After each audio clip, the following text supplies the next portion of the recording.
this is when I say Fáilte Arash, which is welcome back to the bar, but I'm at someone else's bar today, so I want to say Gur Maga to Angela here at Trailhead Liquor in Bend. Angela, thank you very much for having us here. I'm excited to have you. Yeah, so your liquor store? Yes. Trailhead Liquor? That's correct. Tell us about the name, where it came from. And So I've lived in Bend for about 18 years and I absolutely love the outdoors. It's so much a part of the Bend culture that, hiking, biking, kayaking, whatever your heart's desire when it comes to being in the outdoors, you can do it right here. And for me, I became a really avid hiker. So then it made sense to call it Trailhead. A lot of times I like to bring a dram on my hikes. Yeah, usually Scotch or Irish, and so it makes sense that you stop here before you head out. Yeah, I would say that when I get to the end of a hike, we prefer to have a kind of a cooler cocktail. So yeah, the dram, it may be in the winter, but See, for me, it's always like mid-hike. You find a place to sit and enjoy the view, and you have a dram with your friends. Okay, I can see that one.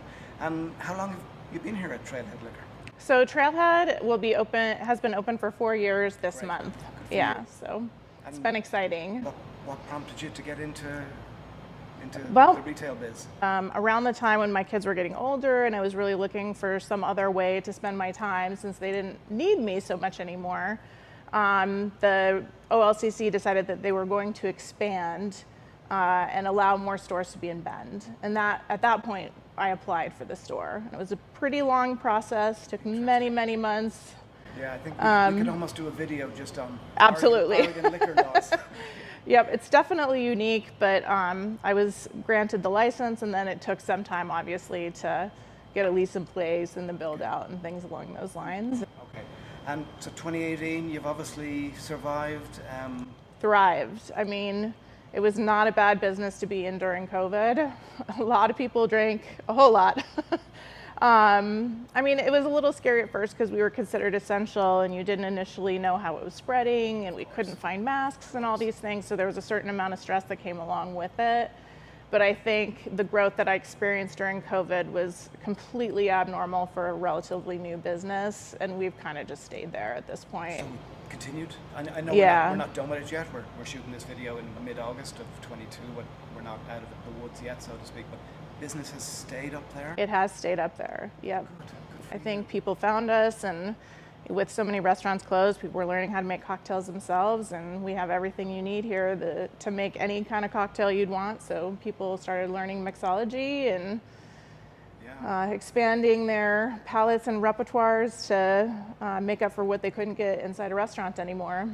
Yeah. No. And anything special that you guys did here? Any kind of encouraging of that online, helping people out? I mean, I love having a quirky sense of humor. Like when things are rough, like the best thing you can do is try to find humor in the situation. So a lot of times I would post things that were somewhat absurd, but at the same time, it's like we're all in this together. Let's have a laugh, have a dram, Or two. or 6, and we'll come out the other side stronger and better. No, agree. Good on you guys for that. So we're standing here right in front of your Irish whiskey section, which I first experienced back in May when I was up here, and I have to say I was impressed with the selection, the availability. I think I took 2 bottles with me then. So who's responsible here for it? And obviously, we'll do some shots of other parts of the store here, but great selection of Irish, Scotch, American. I was ogling your rum section, which is right in front of us here.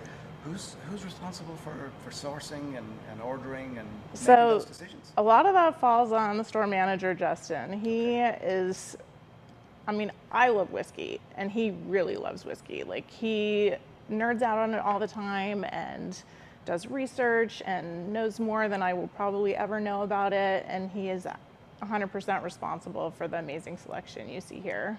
In terms of your customers coming in, obviously, like I said, you've a wonderful selection of Irish here.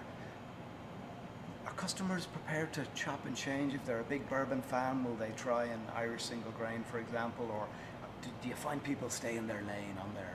It really depends. I think like a true Jack Daniel's drinker really doesn't stray from that. Like, if that's what they love, they're going to stick with it. But I feel like the best gateway to Irish is somebody who starts with Canadian. Canadian's very easy to drink. It's very palatable, and then if somebody is like, I really love Canadian, but I want to try something else, Irish is the next natural way to go in that direction, because it's also, you know, a little on the lighter side. You don't have to worry about smoke so much as people get fearful when they're drinking scotches.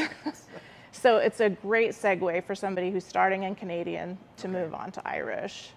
A little more complexity there than you see in a lot of Canadians. So it just can really be a mind opener and, you know, change your palate in that way.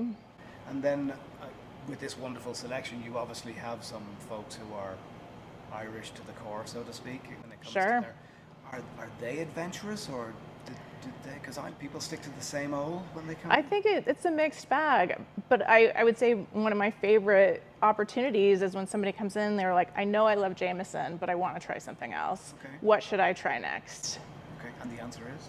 I mean, there's a variety. I like to ask a couple questions and see what it is that they like about Jameson. Like, you know, if it's like, oh, it's, you know, it's really easy to drink and it's light and sweet and this and that, then, you know, I'm not going to immediately leap them up to like a Connemara or something up like that. I would say, you know, what about Blackbush? That's excellent. This is a good little segue right here that you could try something new and see if it's your jam. And maybe it's not, maybe it is, but it's definitely a good experience to try something new.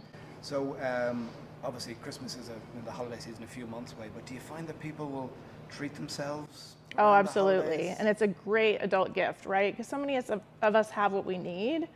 So why not get something for somebody that they wouldn't otherwise get for themselves? You know, so it's like, what do I get my boss? Oh, how about a Jameson 18 or a Ryder Tears cask strength? You know, these are great opportunities. Which I said to you before, is the first I've seen up there on the top shelf. So, Yep, pretty new. Yeah, good on you guys for having that. So with all that talk about Irish whiskies and ones that we love, the reason for being here is for you to share with us and the world your favorite Irish. And I settled on the Yellow Spot because I think it is such a phenomenal Irish. For people that maybe think they don't like Irish, I guarantee if they like whiskey and they try this, they're going to like it. And they're going to be like, this is different than most Irishes I've tasted. Yeah. And So, again, as I said to you before we jumped on camera, this is a first for me. I'm excited for you to try this. It is so good. So you know, my journey into Irish whiskey was through Redbreast 12. I've had Green Also Spot earlier. phenomenal. Yeah, and I've had some 15, which is a really interesting different. In Redbreast, it was a real eye opener, and I'm intrigued about the Yellow Spot there. So I'm excited to try the Yellow Spot. So I suppose we should. I say we open it up. Yeah. Interestingly, I'm not sure how much of the background of the Spot stories you know, but back in the day, in the late 1800s into the early 1900s, it was aged in the cellars of Mitchell & Son, who are still a wine merchant in Dublin, aged in their cellars in Fitzwilliam Lane.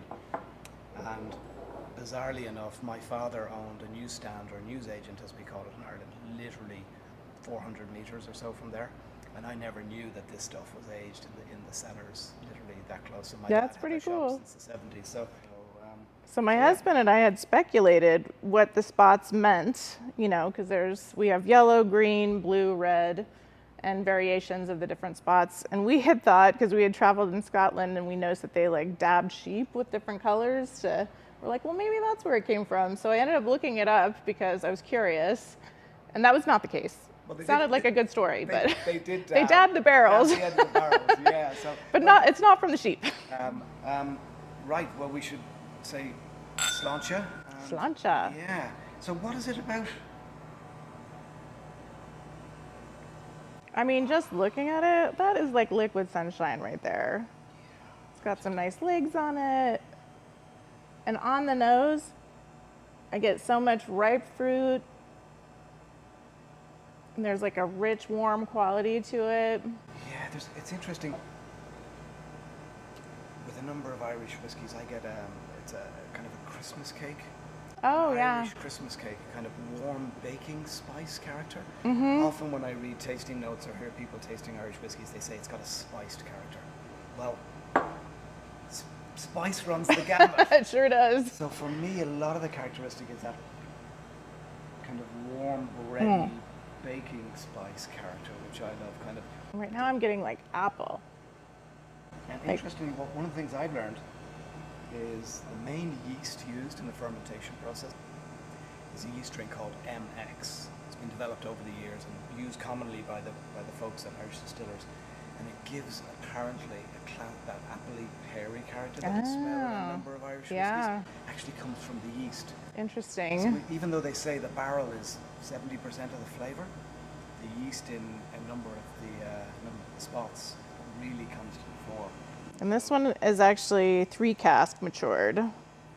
So we've got lots of flavor going on here. God, it's one of those where I just want to smell it all day long. It's just got all sorts going on. Well, I say we taste it. I'm excited for your...